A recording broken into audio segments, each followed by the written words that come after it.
Well, Coach, shutout performance for your pitching staff. What was working out there for them? Pretty hard to lose when the other team doesn't score. That's a couple of midweek games in a row now that Stretch A's gone out there and pitched really well. He's kind of settling in a little bit to that role. He's getting a little bit better as he's doing it. I thought his stuff today was better than it was last midweek game, so it's encouraging that he's getting a little bit better as we go. Was it the fastball again today for him? It was not as much because, you know, with scouting reports these days and everybody's games are on the internet. And these guys went and watched Stretch A's outing, you know, against Kent State, and they're smart guys. They know he threw 85% fastballs, so they were ready to hit the fastball. So we had to change things up a little bit, but he was able to do that. The good thing about him is he can throw strikes with all three pitches, and that can keep you off the fastball a little bit.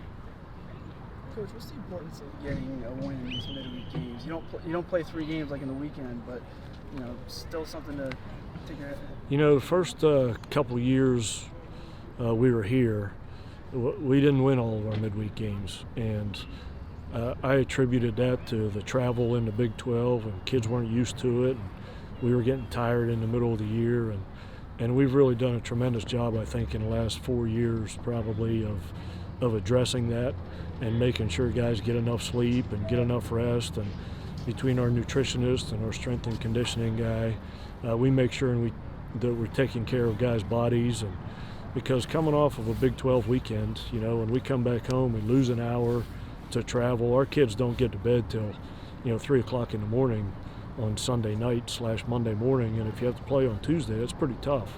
So we've taken steps to address that. And in the last 4 years, we've really played well in the midweek games. And that gets you in regionals, you know. And if you don't win them, it keeps you out of regionals. So you can't stress the importance of these games enough against good teams. You know, all the teams we play are going to win a lot of games this year. Came into the season with a lot of guys that needed development, and especially when it comes to pitchers. At this point in the season, how do you feel about how comfortable are you with those guys? I mean, we've pitched great. You know, there's no two ways to say that. And it's been, Stretch A's been good. Without him going 5 or 6 innings on Tuesdays, that if you have to throw 5 or 6 guys in the middle of the week, that kind of limits you a little bit on the weekend. So to have a guy that can do that in the middle of the week, he's developed really well. Jake Waters has been really good for us, another freshman. Jake Carr's been outstanding for us, another freshman. So we couldn't be doing it without those guys. And now we've got Hayden Erb back. He pitched twice down in Mercer, and he's really going to help us. And big Daniel Outerkirk, another freshman's coming off Tommy John surgery. He's throwing really good bullpens right now. You'll see his name in the next 2 or 3 weeks. So kind of like where we're at, but we're getting to the tough part too. Going into Texas Tech's not going to be any easy feat. They're one of the best offensive teams in the country, so everybody's going to have to pitch well for us to get down there and win. How do you go about preparing the team, for this series? You really don't have to. Kids are kids. They look at the schedule and they know what Texas Tech's doing and how many times they've been to Omaha. And you don't have to get a team fired up to play those guys near as much as you have to get them fired up to play the Liberties and the Kent States, because they're just kids. They get excited about certain games and not excited about others, and this is one they've been excited about for a long time. Comes to the top of the order, really set the tone early. And they've been doing that all year. What kind of value have they brought to the offense? I mean, it's been amazing. We've had, I think we're outscoring opponents in the first inning of games by a landslide.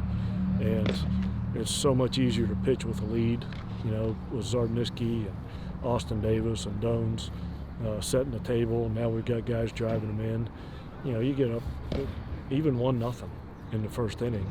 That enables you to, as long as there's nobody on base, you can't lose the lead, if you've got a 1-run lead. So if you get 2 or 3, that makes it that much easier, and everybody kind of settles in. That's been really, really important for those guys at the top. Is it a day off for Victor? Victor's had an injury. He's going to, I don't know what we're allowed to say about that. I don't have a clue, but no, it was not a day off. It's an injury situation. Are you comfortable with Vince in the outfield? Yeah, he does well out there. He's never played out there, and he got exactly 0 balls out there today. So he played out there some this past weekend. He's played inter squads out there, but he's going to have to play out there without Victor. Somebody's going to have to go out there, and he's athletic enough to go out there and really do well out there. Coach, you've had a lot of success in the early part of the season. You're always on the road, but do you like where your team is at right now, heading into this tough stretch of play in the Big 12? Yeah, you got to like where we're at. We always say we've played more home games this year than we ever have, up until this point. But we say as much as we travel early, just survive it, man. Just survive it. So when we start league play, we've already put ourselves in a pretty good position with our RPI, and that if we just have a pretty good year in the league, you got a chance to be an NCAA team. And I think going into the game, I know it's super early, and most people don't care about it like I do, but I think our RPI is in the top 30, starting league play, and everybody in the league is good. So you would think that you wouldn't take too big of a hit by not having a good weekend. So I think we've accomplished what we needed to accomplish prior to Big 12 play. We just have to keep doing it against really good teams now.